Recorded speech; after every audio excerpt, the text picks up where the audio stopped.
Good afternoon, everybody. You are now tuned in to the pilot episode of something that has been 18 months and maybe even longer in the making for me. This is my first solo podcast. It's Coop Unwrapped. Uh, Most people who know me have known me over the years from According to Hip Hop and now currently with Hip Hop Talks.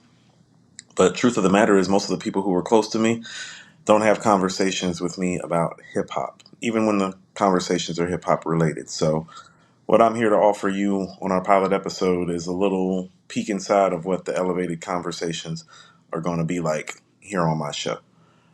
I want to thank everybody that's helped get me to this point.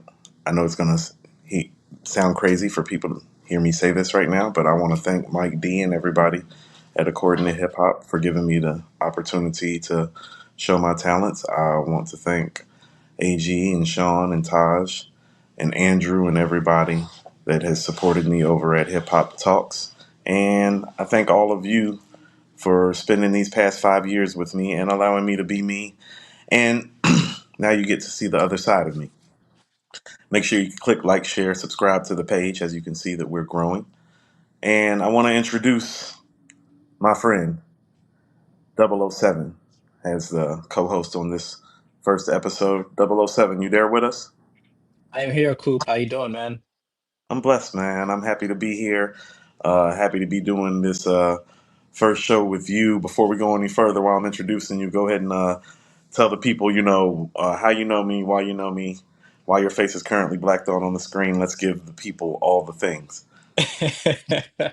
Sure, sure. Yeah. So first and foremost, Coop, thanks for inviting me. When you notified me that you would like for me to hop on the pilot show, I was, honored. It's just I definitely respect your hip hop acumen and views on a lot of things when it comes to the game, as they call it.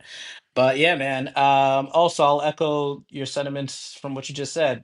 Shout out to Mike D and according to hip hop. Funny enough, Mike D is the reason why I met you. I was a couple summers back, just literally scrolling through YouTube, and one of your episodes popped up, and you covered the whole Nas Hit Boy run, and I tuned in from that, and actually came out to meet you and Mike, and we developed a friendship through that interaction. So it's been a very good one, and we have had our history with you coming up to New York, and we went to the Nas One Night Only show. That was phenomenal. And then when you told me you were coming to Vegas, that was just a cherry on top. I usually come to Vegas for Summer League, but when Nas announced his second residency stint, I was like, oh man, that's literally the same time I'll be there. I'll go to a show. And then you told me a couple weeks ago you're actually going to come out here. So I was like, oh wow, this is just like really cool how things just unfold. So glad to be here and looking forward to having a conversation as we normally do from time to time. Yeah, no, thank you for thank you for sharing all of that, Double O, and thank you for coming on. It's funny. Part of the reason why I was so down for the motion for Vegas is that a friend of mine actually came to me a couple of years ago and was like, "Hey, like every time you leave the country. You never like do the stuff here."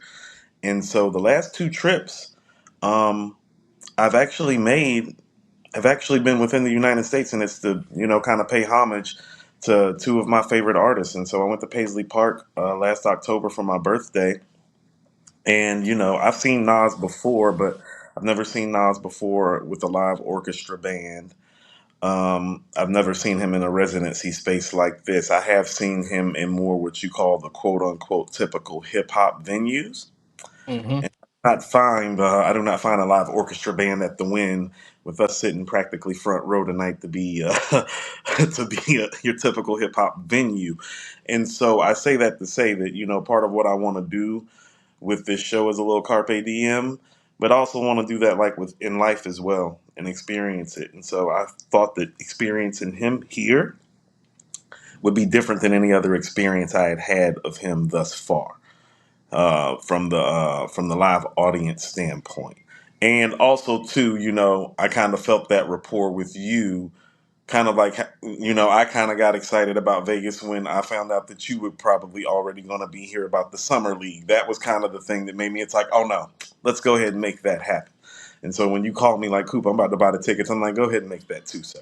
You know what I'm saying? Yeah, yeah, Yeah, because and full disclosure, and thank you again for respecting my privacy.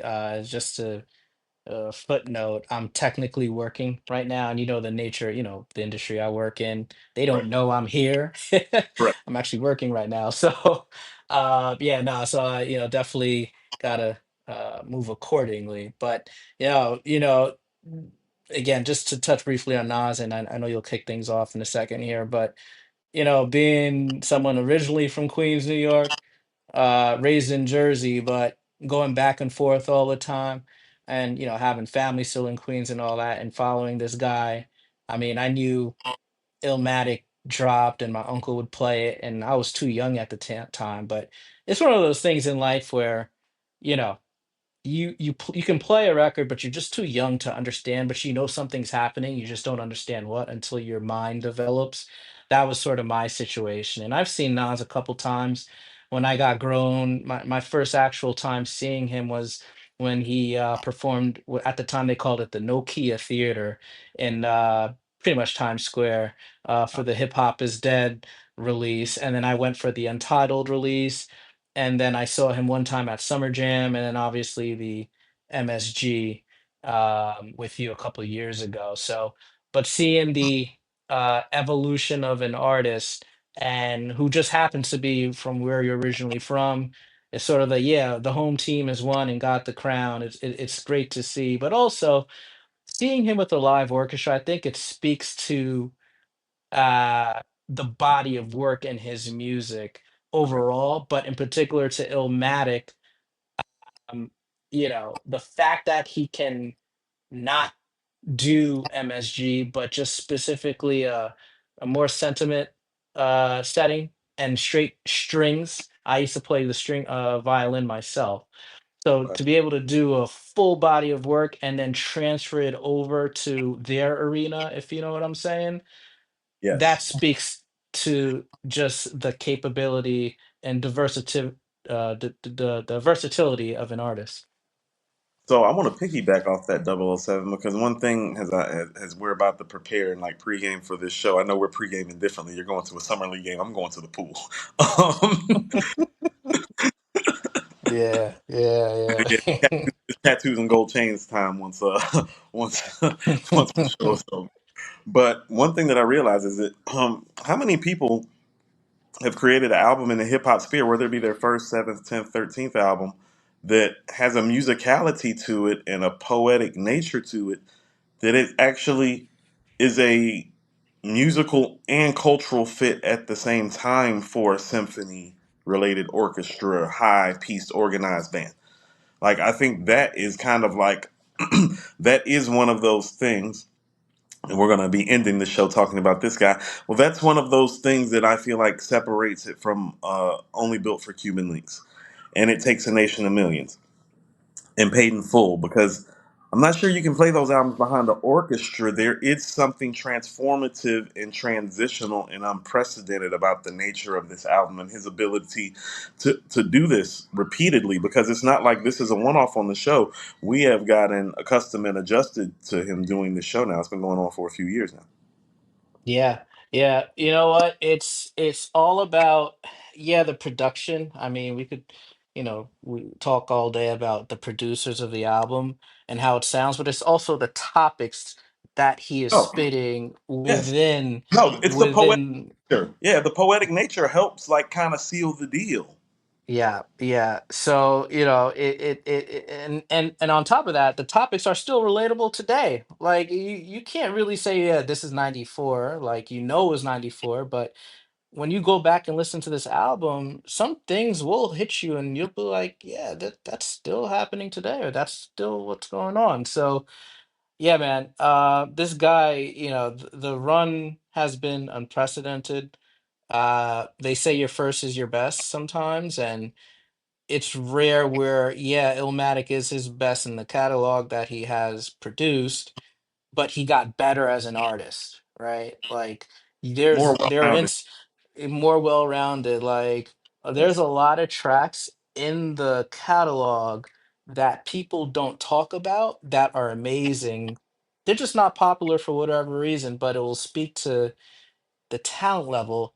One of I my think favorite songs that he has ever done is off of Life is Good, World is an Addiction. Like when you sit down and just listen to that, it's like, whoa, you know? There's so many songs like that in his I catalog, think but I think sometimes he is so talented as a writer that some of these songs would probably be more respected as written literary pieces, if that makes sense.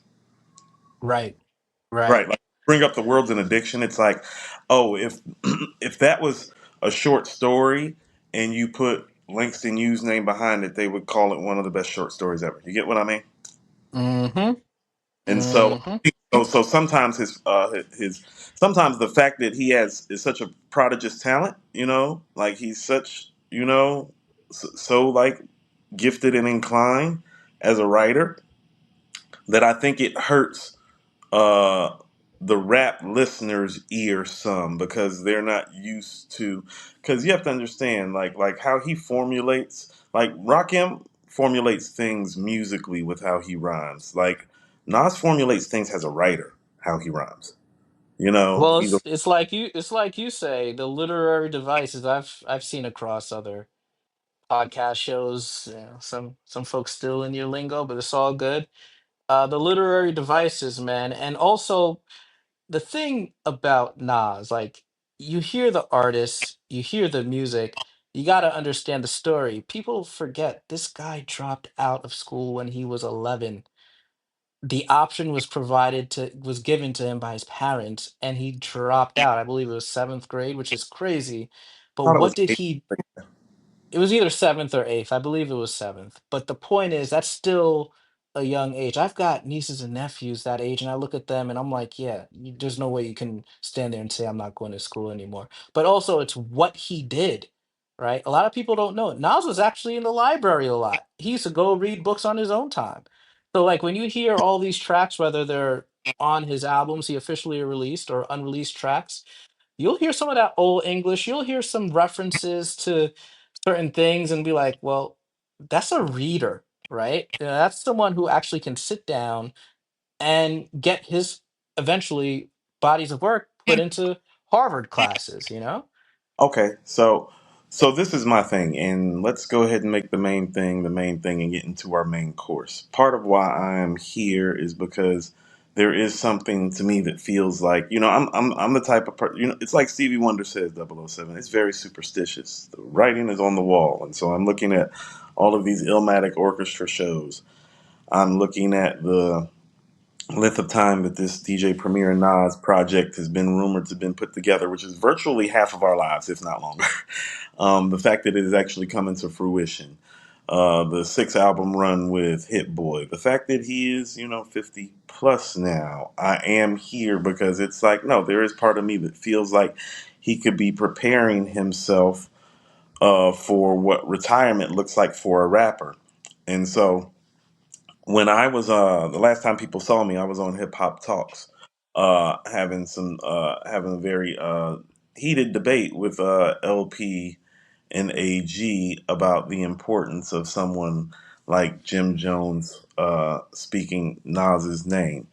And so, what I really want to do, first thing I want to do I want to shout out LP for coming with some A game stuff. I found him to be very organized and diligent for his first appearance in front of a live audience, and I respected that. He definitely did better than I did my first shot out, but he also prepared better than I did, so that would make sense why that happened. I didn't have any problems with what LP was saying, and I think it came off as I was being dismissive towards him and towards Jim, and that really wasn't my intent.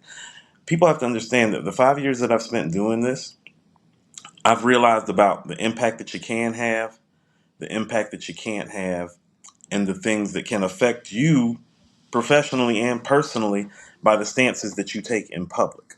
And so, what I was speaking to is, well, the only thing that has no ceilings is Lil Wayne's mixtape.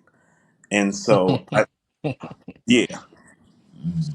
So, when I am saying, oh, well, that gym thing ain't a big thing, I'm saying it like, well, no, we've kind of fought that fight and reached the ceiling on that fight. And maybe I didn't, um, maybe I didn't express that or convey that appropriately at that time. And so there is the process of it where when we are talking about Jim, well, then because we want to defend Nas, we are putting ourselves in position then to degrade Jim. You feel what I'm saying? Hmm. That is literally the opposite of Nas's ethos as a rapper and as a businessman. Okay? So we are behaving in a manner that not is in the same inclination of the person that we are trying to quote unquote defend. And so for me, and this is something that I'm guilty of and got exposed to me by Taj, who I consider to be a dear friend now, and I'm glad she did it. Because, one day a couple of years ago, 007, we was just, me and her were just talking the way that we normally talk, and she was like, but yeah, but you hurt him when you do that.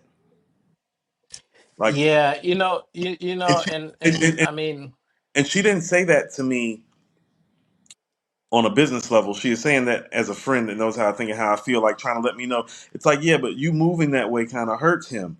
And then she unpacked why, which is what I unpacked on Hip Hop Talks. But you also have to understand, and this is what I mean about, well, my spear and my take on it is different. Well, some of these stances that I've taken defending him have hurt me professionally in terms of me and my ability to move up, because some people look at me like a hothead, a live wire, off the hinges, or off the rails, and all of these things. When really I'm just really passionate, articulate, and come with a different perspective. But I've been getting typecast with stuff by me all my life, and so I'm used to that part of it.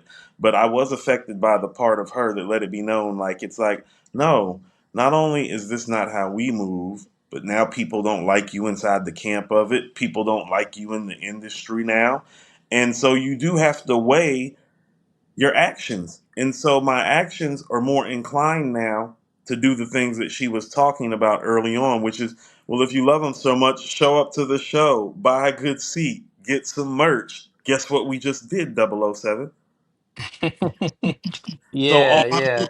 so people are looking at me like I'm like kind of going off the rails. It's like, nah, I'm actually more in step with the camp than I've ever been before. And I'm actually as far away from people in the camp and even the ongoings and inner workings of it than I've been in the last 2, 3 years.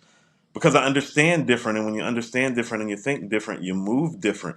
And I think a stronger conversation as somebody part of his core fan base is to make talking about him potentially retiring. Like when I'm doing that, I'm not doing that because I'm just like seeing it a little bit. I'm doing that because I understand that no, there's a ceiling on what we just did in terms of defending him, and maybe we need to change the conversation, and that conversation needs to become a more reverent conversation. That conversation needs to be a conversation that's more about actionable things, like me sitting outside of this hotel room in Vegas, one block up from where we're going to the show. You know, and we Yeah, not so front row, my and we not in the front row, double O, but we might as well be. yeah, third row ain't bad. But here's my thing. I would say my thoughts on that. I'll bring it back home. But real quick, first and foremost, that's actually a larger conversation. And shout out to AG and Sean as well. Real cool. I haven't spoken or met them, or at least not yet, maybe. But yeah, definitely appreciate y'all hip hop acumen as well. Super super appreciated. Super But knowledgeable. I think yeah, definitely it's a larger conversation, and even with some of the reaction, like to that whole gym thing, it's like, well, the reaction should be, why are we talking about, and it's not about, no, this is the greatest, whatever. It's the reaction should have been, why are we even having this discussion about, someone versus a top five MC of all time. The reaction was not that. It was more about the fuckery and making fun of Jim and doing all these things on IG and putting his face on his studio albums. Like even the reaction is incorrect. You know what I'm saying? And I just think that as a hip hop culture, we just got to do better. But again, that's a whole other topic, maybe for another day. But bringing it back home, I hear you. I hear you on the whole potential retirement thing. But it's actually funny when they released the full Nas verse for the feature on the Clipse album, right? I heard And yeah, really good album. Um, it. I think when someone is going to retire, I see what your perception is, because look, you know, to be sometimes they say you got to look the part to play the part. So yeah, he cut his hair, right? Well, he's back with Premiere. So sometimes you gotta, maybe that's looking the best version of himself, and maybe he's trying to bring it back to Nasty Nas. There's little things here and there where it's like, this might be he's riding off into the sunset, but he says some things that makes me believe, nah, he's not going anywhere. Let's think about it. Nas has been writing since he was a kid. Yeah. He's never gonna stop writing. That's No. just in his blood, Okay. right? And then Yes. and then and in one of the lines of the feature with the clips, he says, "So cancel me before I unleash the panther me." Hmm. That shows intent. That's someone who is writing from the perspective of, I'm So, not done yet. You so, understand what I'm saying? okay. So, what if I were to submit to you that part of how I'm feeling, and this is what I mean, is that first of all, how many rappers in the history of rap have actually been able to really afford to retire? Because when I mean retire, I mean like we may not see him in Vegas again, possibly. We may not see, you know what I mean? He may not do MSG again. That's what I mean about, oh, these things may not happen again. He might come out, somebody might get a verse, but as far as some of the things that we have seen him actively do on this, what feels like third leg and possibly strongest leg of his career in a lot of ways. Well, I'm saying it from the perspective is like, I don't know if the rapper is going to make albums anymore, but I think the writer could still exist via film, via TV shows. I remember an interview of his very, very early on where he talked about he wanted to be a comic book writer first. His Mm-hmm. writing gift, Mm-hmm. his writing gift is like that, is what I'm saying.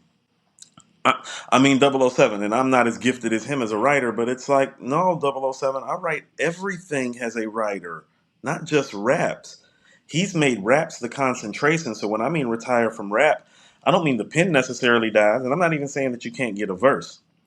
I'm just saying I think that there's a possibility between, this run with Hit Boy, this premiere album, the fact that somebody of his stature may not want to stay too long and overstay his welcome. I'm gonna tell you something funny that happened to me in the Sky Club when I was leaving. I was sitting down and ended up having a conversation with a couple ladies, and they're here in Vegas right now too. And when I told them where I was coming, they were like, "Nas is still performing." I was like, "Don't do that." It's like, "Don't do that." And maybe some of what he is trying to avoid is the audience that knows him and loves him doing that to him too.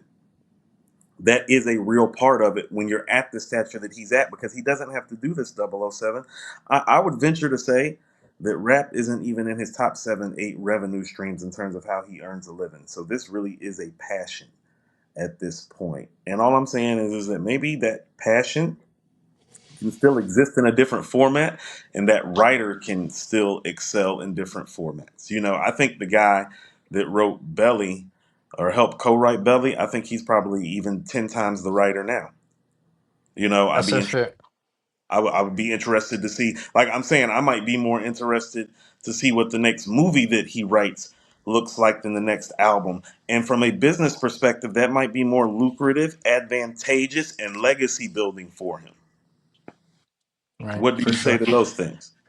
Fair points.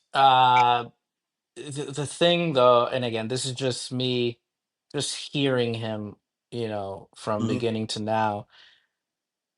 He wanted to get in the game. Part of the reason why he wanted to get in the game was he wanted to prove himself. He wanted to be heard. There's still a competitor Mm. aspect in him where, I mean, look, hip hop is still young. I mean, I know it's 50 years plus, but it's still like in comparison to other genres of music. Maybe I shouldn't say young, but not as developed. Because you just asked, all right, how many rappers have been able to retire? Well, let's think about this for a second, because now we're entering the conversation of when did the money really enter the rap game? And I just had this conversation with Mm. my cousin last night too. It's kind of like, well, you have a golden era. I mean, people will argue what the golden era is, but let's just call it, for conversation's sake, late 80s, early 90s, right? Then, if you ask me, just looking back, the money entered the game really when the West Coast, when Dre took off, right? So let's call it mid 90s Mm. on. Mm. So the creative and talented aspect didn't really drop off until 2003, 2004. But the money really, the revenue stream for this genre came around the mid to late 90s. Well, when you talk about, let's say, your top 15, 20 greatest MCs, Coop, from the list that I've seen you provide, which I pretty much agree with, a lot of those MCs were not around to partake.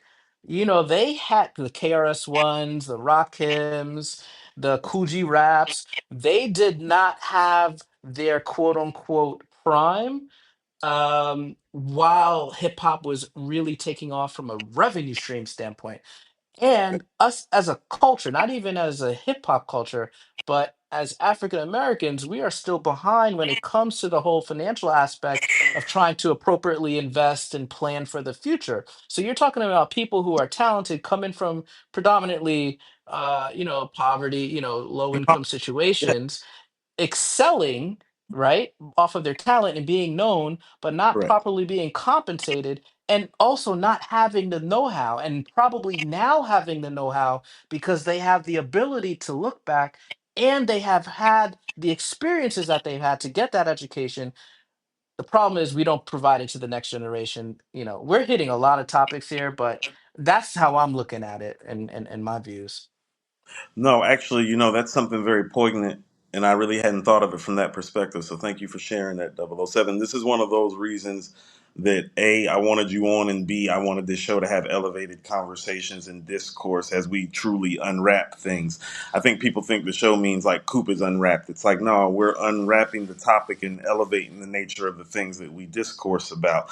Because now what you're speaking to is how hip hop is affected, and you're bringing the generational wealth dynamic of it into it. And I hadn't thought of it from that perspective because the perspective that I had to think about was, oh no, Rakim still got to perform, KRS got to perform, Kane got to perform, Kumo D got to perform, and I know because I just seen him a couple years ago, and so it's like that's not retirement to me. But when you bring up the aspect of when hip hop truly became financially lucrative, it's like, oh no, they missed that.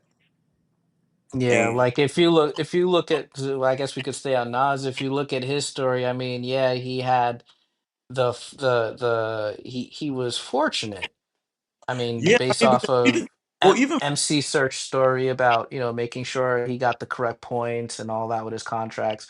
well, Not every rapper had that situation of someone looking out for them, right? no, well, not every. This is what I mean. I mean, he's even fortunate for his era because I mean, him, Snoop, and Jay and Ice Cube are the only rappers that I can think of that are like financially secure from that era. Totally as solo MCs, and none of those guys are financially secure off rap alone. And so there's something to even be said for that.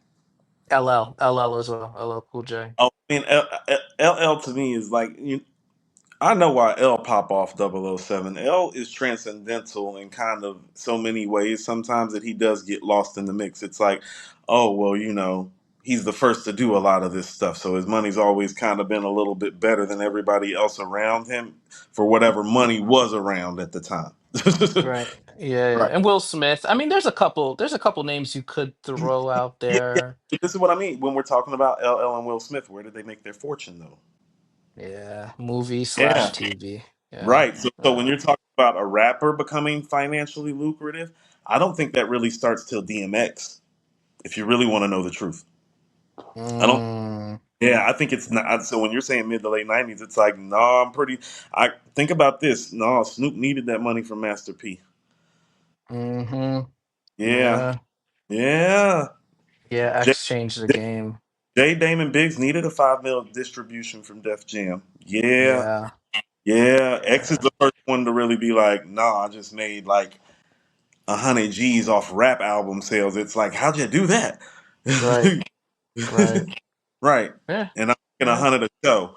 So you are speaking to something about, and this is another conversation. And I'll probably bring you back onto that conversation because this taps into the aspect of it. And this is why I'm saying it looking like he might retire. Well, he's building generational wealth right now.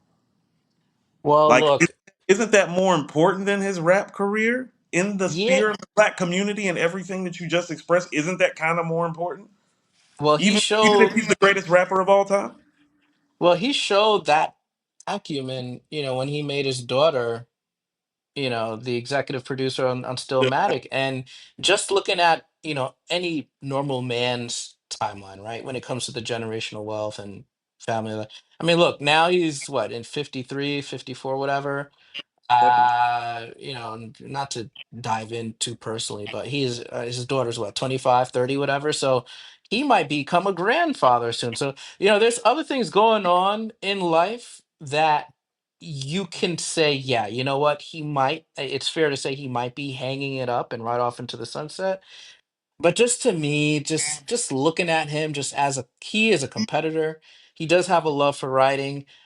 I don't think he'll ever walk away. He Like this might. is what I mean. Okay, so this is what I mean. Let's say he writes and scores his own movie, and you know what I mean. Like I don't consider that to be an active rapper that's writing and scoring movies, because that's not what active rappers do. And this is what I mean by active rappers. No, active rappers release rap albums, do shows, guest appearances, and I feel like I feel like at least two of those, three of those things are in jeopardy of ceasing or subsiding in a major way, and that to me would Yeah. speak to retirement being impending. And I'm looking at it in a more glowing fashion because this is what I mean when I say, oh no, how many of these dudes could really just like be like, no, I don't need to do another rap show again, and everything is okay. Well, How many guys you said really out there can say that? Like, how many guys can really out there can say that? Because he can right now, and they're right. Well, stated for having he that leverage. you said he's checking boxes, right?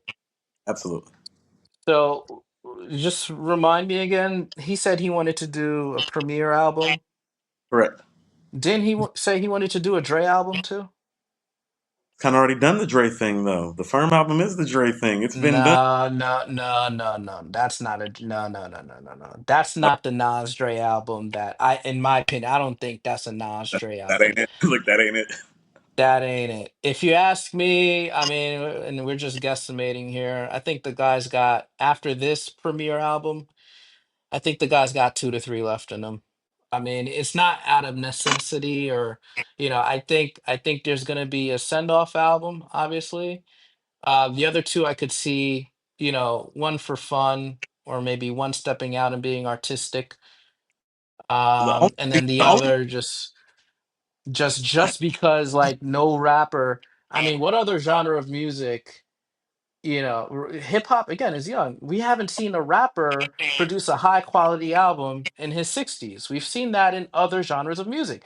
He came in the door of this game breaking it down, right? So that'll be another door to break down. I could see something like 10 years from now and then he's done, but well, okay. eh, Now I understand what you're saying. Okay, so I kind of want to wrap this up, and then we can kind of get to our next things because I have a pool waiting for me. You have summer league game, and the homies waiting for you, and we need to get topics. sure, My sure, whole sure. my whole intention about framing this discourse and this dialogue is everything that we just did. 007. Think about this. We just lauded and applauded his business acumen, his writing talents, his album making skills, his emceeing, his career, his ability to collab, his transcendental nature, these big moments. And the black media just spent a month talking about Jim Jones when all I was saying was, oh no, this is a much better conversation to have about him if you love him.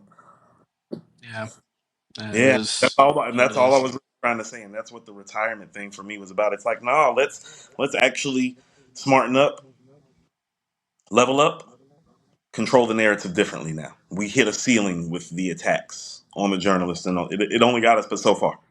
Like we Right. hit a peak with that. We have to elevate. Your enemy elevates. Like the police are always coming up with new technology because the criminals keep finding new ways to do criminal things. Hmm. That is the nature of the threat. The media character assassination of him, metaphorically and proverbially, that we've all attested to, and I've personally have factually and astutely pointed out that has been going on for decades now. Oh, well, that's not going to stop, but don't think it's not going to stop. They're just going to frame it differently. So we have to elevate as they elevate. It is the nature of the threat. And so my perspective has been that of, oh no, I'm going to elevate the conversation so that that conversation over there looks like we shouldn't be having that conversation. It's like, why were we talking about him again? Versus who? Versus the champ? Coop, Coop. It's been a problem, not just with Nas, but for the culture overall. Sure. They're going to oppress what the real is, which is Nas being the greatest.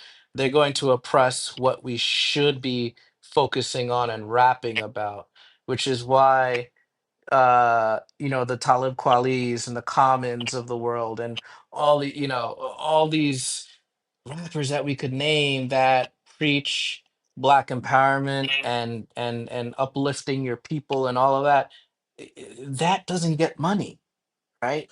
The other things do, right? The bang bang shoot 'em up.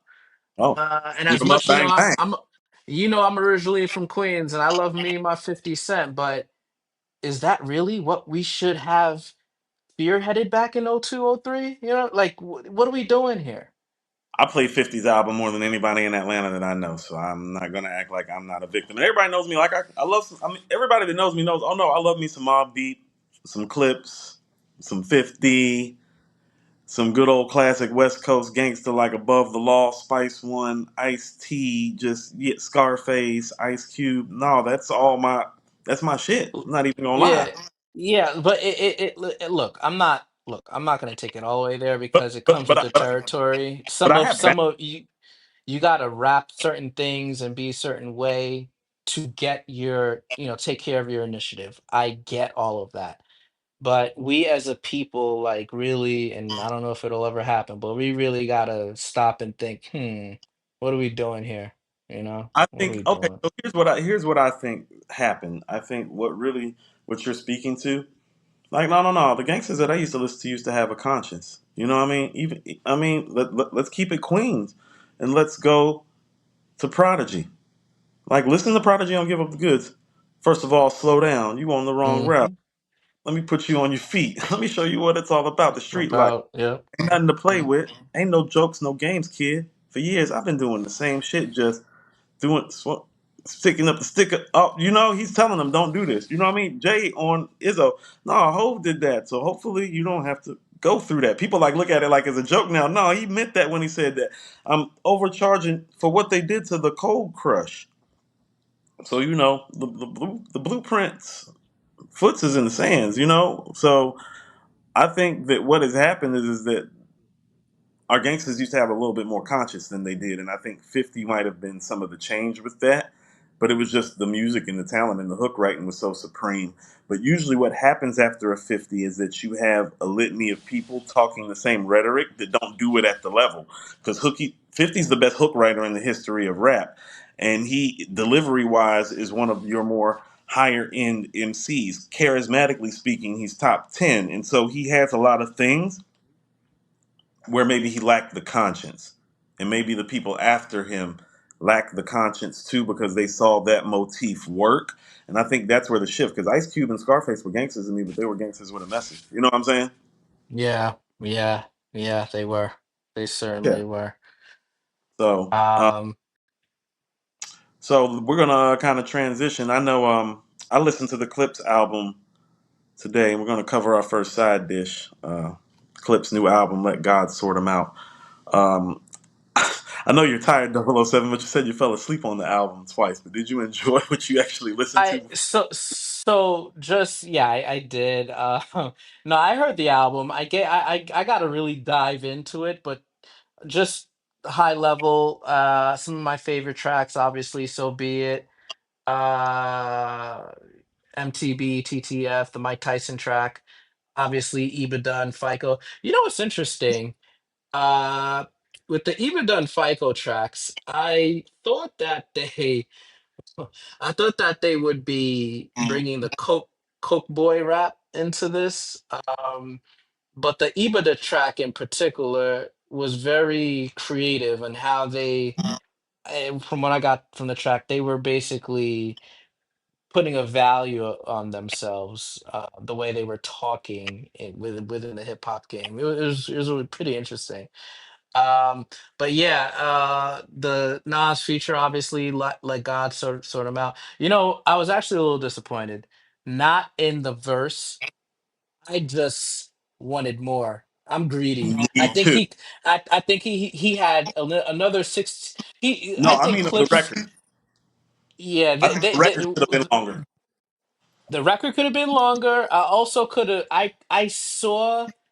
It would have been nice to hear the Clips and Nas talking to each other. Like, you know how Ray and Ghost go back and forth, Styles P and Jada? Again, the record is great. I like it. I think Nas himself had another 16 in him that he could have just, you know, he kept it short and Right. sweet. That's cool. But it just gave me like, I'm like, wait a minute. Oh, what if they were rapping back and forth? You know, that would have been cool if they Mm, went in and out. But whole album overall, I mean, I know it's still early and all that, but I give it about an 8.5 out of 10. I'll probably bump it up to 8.75. That's my initial reaction, but I'd like to let it sit for another week or two. okay. I'm gonna give my more full analysis on Hip Hop Talks next week, as long as everybody, I believe, is able to return. Um, what I would like to say, just briefly, without giving too much away, so that I don't mess with my other show, um, is that if Pusha's been running around saying that Pharrell did all the production on Hell Hath No Fury. And so, if that is the case, what I would submit to you is that there's been an esteemed drop off in the beat making from him. And so, he needs to stop running around saying that Chad didn't help with anything on Hell Hath No Fury, if that's the case, because he's actually not doing his guy any favors. When I hear the production on this album versus the production on that album, and the fact that he keeps saying the last album that P produced for us was that album, I'm like, the beats and the drums say different. In my opinion, I do think this product is a good product. Malice is stellar on here. Yeah, Pusha T Malice he is really good. Yeah. Yeah. stellar on this album. He is contender for MC of the year in my opinion, based on his mic performance. Pusha T is good on here, but he's not great. This is probably his worst mic performance on a Clipse album since Lord Willin'. And I'm going to keep the rest of my thoughts and overall rating for Hip Hop Talks, but somewhere in your sphere of feeling and rating for this album. It just hasn't been a great year for hip hop. And I do want to speak to some things further about the rollout on Hip Hop Talks as well. So I'm But going to all right, go ahead. I think so the one thing that got me about the album too is sometimes when I look at bodies of work, like I know we mentioned Dre. I think it's Dre who does it where like he'll do a beat and then he rides around in the car, or is it Timbaland? I forget who it is, but Y'all, I think this album is gonna sound a whole lot better in my car when I get back home because I'm definitely gonna be bumping this shit. But nah, I wasn't, the wordplay. Look, I've come to realize folks are rapping from where they are today, right? Their perspective. And looking at where the clips are, we're not going to get a Hell Hath No Fury. We're not going to get, it's just, you'll see glimpses, but asking them to do that, it's hard, right? Just like we won't get another Illmatic, right? It's just yeah. it's not fair to ask for it. But seeing what they were able to produce, and I actually like the production in on this album. I think Pharrell did a cool job. But just seeing where they're rapping from today, where they are, what they're doing, what they're tapped into, whatever, actually appreciate the effort. Now, is that because I'm looking at today's rap landscape overall and not impressed with what the talent is producing? Does that have something to do with it? Maybe, because we're not talking about hip hop in 96. We're not talking about hip hop in 2001. We're talking about 2025, where it's kind of trash. But in fairness, I think they produce pretty well. I give them a B. It could jump to a B plus. I'm cool with it. I'm cool with it. I hear some of the things that you're saying, you see, but here's the thing that I don't do. I don't hand out hall passes for Nas. I don't hand out hall passes for Kendrick. And I don't hand hall passes out for the Clips, too, because even though the talent pool may be dilapidated, the talent pool that you existed in, you know what the expectation and the standard is. I don't invest as much. I do hear what you're saying. I don't invest that much into that train of thought when it comes to people who, quite frankly, know better. Because when you know better, you should do better. And so, although I think this is a good product, I do still feel like it could have been done better as well. But like I said, I'm going to get into a deep dive on Hip Hop Talks about that because I do feel like it deserves some analysis from a few different perspectives. And much like you, I want to ride around in my car to it and not just on my AirPods in Vegas before I really, really give it an appropriate rating in turn. Because it's different. I always tell people you need to listen to the album three different times in three different Mm-hmm. moods. Like, so it need to be late riding around in the car, early morning working out at the house, and then midday at the job when things are slow and you're on break. Just that's usually how I like to scope out a review, especially when it's somebody of their gravitas and nature. And Pharrell is involved and staying at the Louis Vuitton house and doing a 19-month rollout seems like, so it does for all of that and all the accoutrements, it does deserve a very, very deep dive. And you have to go shortly, and so do I. But that brings us to our last thing and our last side dish of the day. It's only two-piece chicken with two sides today: mashed potatoes and green beans. But Chef Raekwon is going to be celebrating the 30th anniversary of Only Built for Cuban Links on July 14th, sir. You and I have had many conversations about many things, but I don't think we've ever really had a conversation about Ray or the Purple Tape and what it means to you. So, as a New York native, as a Wu Tang fan, tell me what you think about the Purple Tape as it's approaching its 30th anniversary. Well, first off, verbal intercourse, right? What else was off a purple tape? Incarcerated Scarface is obviously that. It's probably probably my favorite Ray Kwan album. Criminology, Can It Be Also Simple? Yeah, the tracks are there. It's classic. Again, full Is it your disclosure, favorite? my Is it your favorite Wu Tang album? What's your favorite Wu Tang album? 007. only built for wait, Wu-Tang or Wu-Tang member? There's two different Just all questions. everything in the pot. Throw everything in the pot. Mere form. Yes, so only built for Cuban links. There's just something about Iron Man. When I used to go to college, and I'm a big Ghostface fan.